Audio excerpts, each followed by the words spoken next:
Welcome into College Football Now. I'm your host, Harrison Graham. We continue our early National Signing Day coverage with the Oklahoma Sooners 2021 recruiting class. Now, there's a couple of players they might get later on in the cycle, but we're going to let you guys know how this class sits as of now. Literally, things can change by the minute, and obviously in the upcoming days, weeks, and even months as we get closer to February, where the final National Signing Day will be. So if you look at their recruiting rankings, the 24/7 Composite has them at number 7, a solid top 10 class here. ESPN has them at number 15 because they've decided to take the day off. Rivals is at about number 13, and then 24/7 Sports has them at number 7, and the ultimate thing that really matters, the Composite, combining of all the rankings there. They are a solid top 10 class, more of a high-quality class than a high-volume class, as Lincoln Riley has reeled in just 16 commits, but he does have the 1 5-star in Caleb Williams. We'll talk about him more in a little bit. 12 4-stars, which is very, very solid, and 3 3-stars as well. So 16 players so far for the Sooners, but as I mentioned, could add 2, 3, maybe even 4 more players between now and February. Before we start breaking down the recruiting class for Oklahoma player by player, can I get a boomer in the comments section? Oklahoma, the powerhouse of the Big 12, year in and year out. We've been asking all of our fan bases to let their voices be heard, so go ahead and give me a boomer down in the comments section if you are a true Oklahoma fan. If I don't see hundreds of boomers, then I guess you guys aren't that interested in Oklahoma recruiting. So let's start with Caleb Williams here, the highlight of this class, if you will, and he's a highlight reel on a daily basis as a quarterback because he's a true dual threat, and he's the number 1 quarterback in this year's class. Caleb Williams is the truth, my friend. Spencer Rattler is a very nice young quarterback at Oklahoma, but I think Williams has a chance to go in there and compete right away. This is the guy Lincoln Riley has been waiting for. He kept getting his transfer quarterbacks, Baker Mayfield, Jalen Hurts, Kyler Murray in there as well. Spencer Rattler is a player he recruited, and he's developed nicely, but Caleb Williams has a chance to be really, really special. I think he'll win a Heisman at some point during his career in Norman. So Williams, the top recruit of this year's class for the Sooners. Billy Bowman next up here, 4-star athlete out of Denton, Texas. Just did a little bit of everything, played some receiver, some running back, some corner in high school as well. I think they'll use him as a receiver, even though this is a receiver-heavy class. We'll see what Lincoln Riley likes about this kid. I'm guessing he'll be keeping him on offense, but we'll have to wait and see. Mario Williams out of Peanut City, Florida, 5'10", 165, a little undersized, but a burner at the wide receiver position. Number 42 overall player in this year's class. Williams, Oklahoma, historically has had top-level receivers, Marquise Brown, CeeDee Lamb, and if you go back in the days, players like Ryan Broyles. But this year they kind of took a step back. Got a lot of talent at receiver coming in this year's class, so expect that position to develop nicely over the next several seasons. And we got several more players to break down for Oklahoma's recruiting class, but let's take a look at the top 10 recruiting classes. Top 5, Alabama, Ohio State, Georgia, LSU, and Clemson are your top 5 classes right now. Oregon Ducks, Oklahoma leading the way among Big 12 schools. The Florida Gators, Notre Dame, and the Michigan Wolverines. A lot of this is in flux, especially once you get outside the top 2 or 3. 3 through, I'll say, 12 or so. It's kind of bouncing all over the place. But as we sit right now, the Sooners with the number 7 class in this year's recruiting cycle.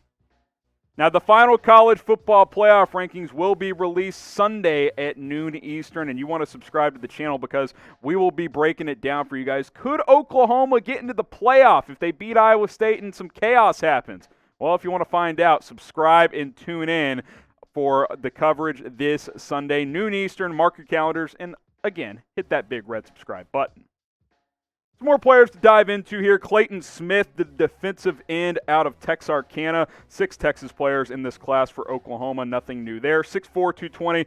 Good size, good athlete. Oklahoma adding some pieces to that defense. An offensive tackle, we know Oklahoma consistently has good O-line play. This is one of their more recent gets here on signing day. Savion Byrd out of Duncanville, Texas. Big frame here. 6'5", 295. He's going to get in that freshman program, probably put on 20 pounds, and he'll be 310, 315 by next football season. You can believe that. Kevin Gilliam, the defensive end out of Highland Springs, Virginia, 6'3", 250. Good size on him as well. Cody Jackson, another player here, 6 foot 175. I mentioned a lot of receivers in this class.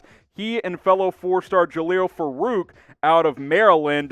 Good size there, 6 foot 6'1", bigger than some of the other receivers we talked about earlier in this video. Now, the only thing Lincoln Riley hasn't done in his young career at Oklahoma is, I guess, two things. One, play for a national title, and two, win a national title. So will he? Type Y for yes, type N for no. Will Lincoln Riley lead Oklahoma to a national championship? Go ahead and let me know in the comments section. Next 5 players here, Ethan Downs, the defensive end, several Ds in this class, 6'4", 240, like the size on this kid. Good athlete, smart player out of Weatherford, Oklahoma. One of just 2 Oklahoma kids in this class, the 4-star staying at home in state. Latrell McCutcheon out of Austin, Texas. OU tends to get a lot of those Austin kids. LBJ down there in Austin. 6'1", 176, and this was a theme of this class. Bigger corners, because that's been a problem for Oklahoma in recent years. Nathan Rollins-Cabange, 6'7", 240 defensive end, freak athlete. I'm excited to see what this kid can do up in Norman under Alex Grinch. Damon Harmon, another big corner, 6'1", 178. A little thin, but you put 10, 15 pounds on him. That frame at 6'1" should come in nicely. And then you want to talk about size at a defensive back position. Jordan Mukes, 6'4", 192. This is a very rangy defensive back, and this was clearly a theme for Oklahoma because when they've gotten into these playoff games, they've had trouble stopping elite wide receivers. Hopefully some of these recruits can help change that in the near future. Next batch of players here as we continue going here. Danny Stutzman, the outside linebacker, 6'2.5", 215 pounds, number 403 overall players. We get into the 3-star range for Oklahoma's recruiting class. Cullen Montgomery, another 3-star, the offensive guard. These are more of your developmental type prospects. Look for some of these guys to redshirt. We'll see how Isaiah Coe fits in out of Council Bluffs, Iowa, 6'3", 305. He's a big boy at the defensive tackle position, number 26 overall JUCO player. So we'll see if they redshirt him, if they try and play him right away. Oklahoma has some veterans on that defensive line, so maybe there could be an opportunity if some of those guys move on after this season. So like I said, not a super huge class, but a quality class. 16 players, top 10 recruiting class right now. If OU can add a couple of players between now and February, could push for the top 5. But so far, how would you grade this recruiting class for the Sooners? Type A, B, C, D, or F. I'll go B+, but if Caleb Williams is as special as I think he can be, it's probably going to be an A, because if you have a Heisman-level quarterback, it doesn't really matter what the rest of the recruiting class does. So let me know. I'm at a B+ right now, but that can certainly change based on what happens in the future. So again, just to kind of circle back here, top 10 class, 24/7 Composite has them at number 7.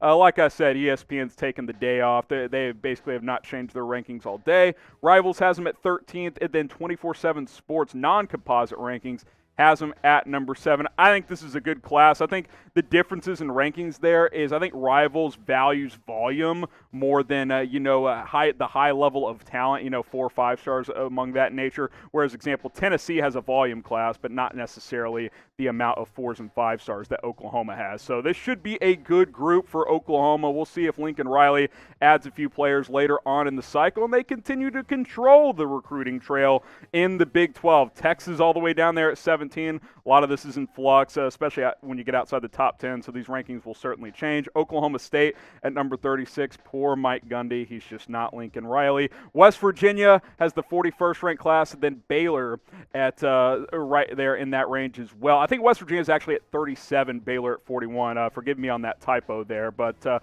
not much of a difference between the Mountaineers and the Bears. But Oklahoma, as usual, controlling things in the Big 12 Conference.